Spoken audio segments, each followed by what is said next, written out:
Fast Food Hebrews Biscuits, a short story to illustrate the Take Care Brothers admonition of chapter 3, verse 12. It's Turtletown.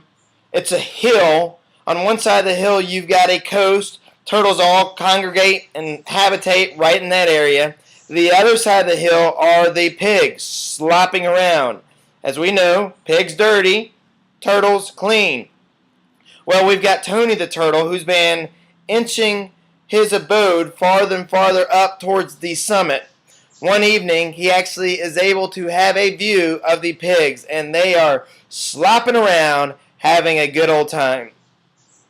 Temptation gets the best of him. He goes down the hill. At first, he's timid, touches the mud, but then he sees the fun the pigs are having, and in no time, he is sloshing around all night.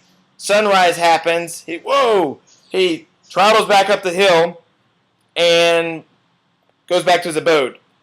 He is full of mud. Thankfully, he's kind of farther away from the rest of the turtles.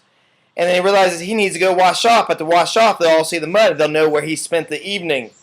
He decides not to, but woo, that sun sure gets hot in the middle of the day. Bakes the mud on him.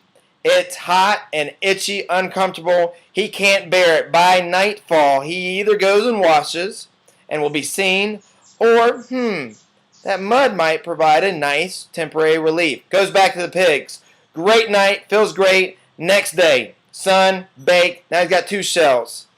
Definitely not going down now to see this habitual sin in his life. Waits the next evening and visits the pig slop again. You see where this story's going. The other turtles from afar notice that he's not going to wash anymore. And they see a silhouette on the hill, and it's getting bigger by the day. And they just assume, wow, Tony the turtle just keeps getting bigger and bigger, doesn't have a need to wash. He must be living a perfect life and just growing in wisdom and stature, and they leave him alone. It wasn't for a year later, then all of a sudden when the winds change, they smell a putrid, rotten smell coming from Tony's abode. And they realize he baked to death underneath his shell of mud, and not one other turtle went to see how he was doing. They just take for granted he was fine, and they didn't want to bother going up to the hill.